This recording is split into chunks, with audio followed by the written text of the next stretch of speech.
If it is true that the Earth's weather patterns have become increasingly erratic, is this a sign of an imminent crisis?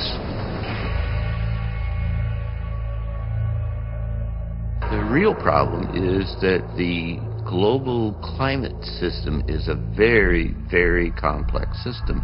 And in complex systems, they exhibit non-linear behavior. You're starting to see anomalous, strange behavior in the weather around the world that you never saw before. You have flooding, you have extraordinary kind of storms. Nostradamus's quatrains seem to support the idea that nature may be preparing a terrible backlash.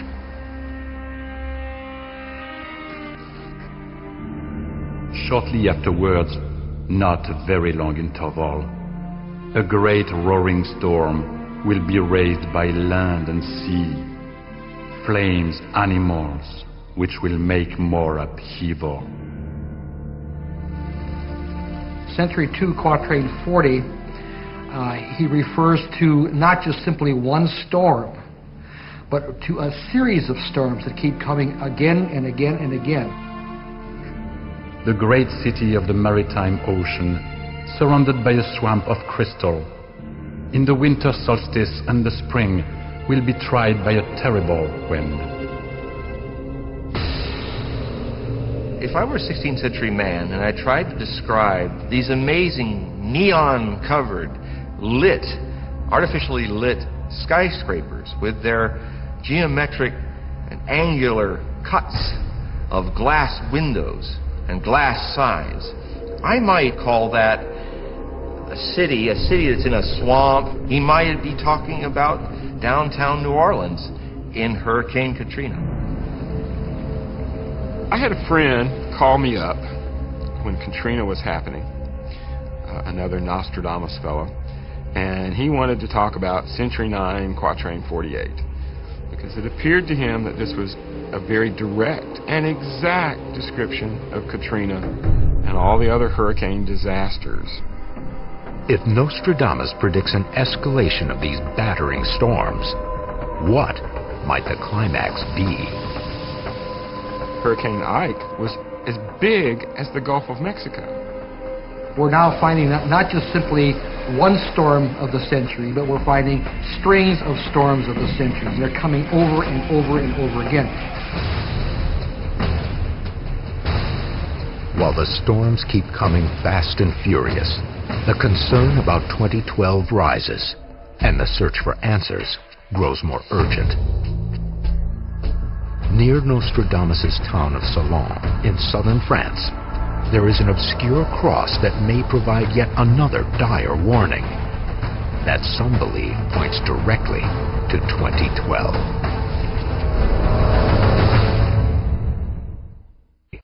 For centuries, the prophecies of Nostradamus have been part of the historical record. While highly speculative and controversial, their author's legacy endures.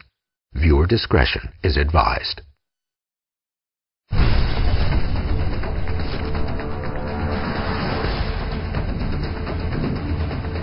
Nostradamus, the Lost Book manuscript, and ancient cultures from around the world appear to target the 2012 time period as one of change that could be apocalyptic in scope. For some, recent worldwide events highlight the potential for emergency. Another Lost Book drawing attributed to Nostradamus continues the story of warning. What's interesting about this is that, again, we see the archer, Sagittarius, and he's pointing his arrow. He's actually shooting his arrow into a woman. Okay, and this woman is the center of the galaxy. I would think it means that at the great alignment, the scale or the balance of our decisions and life are all going to be more important. Closer examination of this image reveals an intriguing symbolism. Sagittarius's arrow and the woman form a cross that resembles the galactic alignment. The sky, we presage, through clear signs and by fixed stars. Suddenly the age of change approaches. neither for its good nor for its evil. In this quatrain, do the phrases clear signs and fixed stars allude to the sun rising in line with the dark center of the galaxy, ushering in a sudden age of change? Are Nostradamus and the Lost Book drawings envisioning a cosmic event that causes earthly havoc? As we go through these 7 drawings, they get more and more interesting, and this one is really interesting because it really backs up the whole motif. It's really trying to draw attention to the astrology and the astronomy of this event that Nostradamus is trying to tell us about. If it is indeed the case that the alignment triggers a significant shift on the Earth below, pinpointing its occurrence is of vast importance. The mysterious alchemist known only by the name Fulcanelli claims in the 1920s to have decoded the Mason symbols on the Gothic cathedrals. Fulcanelli also writes of an obscure cross in southern France called the Cross of Henday. Though little is known about the origin of the cross, Fulcanelli believes it carries a message that echoes the Masons' predictions about the end of days. What Fulcanelli, who is the first person to write about the Cross of Henday, says is that this monument is telling us about what is about to happen to us, and that this age has no other seal than that of death. A small group of researchers believe that the symbols carved into the base of this cross reveal not only the date when the coming danger will arrive, but also the sequence in which the events will unfold. When I began deciphering the Cross of Henday, I went through every single symbol. I came to realize that the star on the pedestal was the center of the galaxy, and that it was exactly opposite the sun, the angry sun face on the pedestal, and that the moon was exactly opposite this odd oval.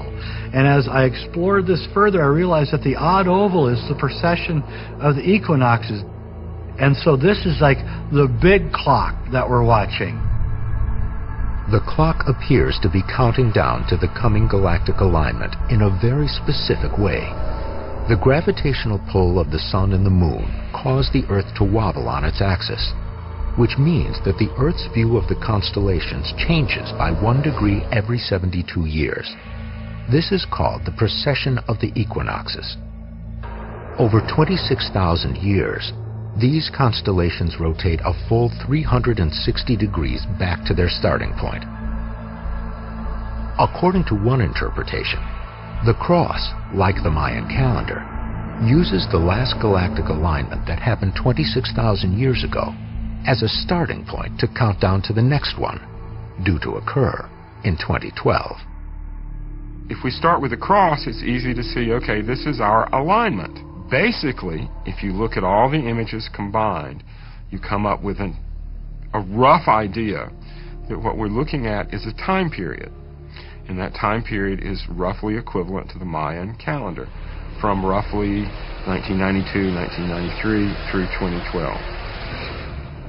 They decided to put all of the knowledge into this little obscure monument, hoping that someone would one day discover it and begin deciphering it so that we would know the secret of the end of time.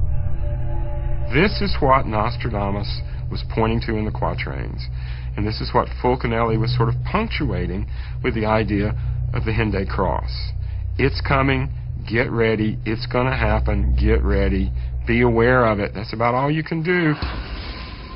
According to the prophecies of Nostradamus, the catastrophes that some believe he sees climaxing in 2012 are already beginning to descend upon us. When the fish that is both terrestrial and aquatic will be put upon the beach by a strong wave, its shape strange, smooth, and horrifying, they instantly reach the enemy from the sea to the walls. Is this quatrain forecasting the deadly tsunami of 2004 that killed over 150,000 people? If you look at some of the videotaped images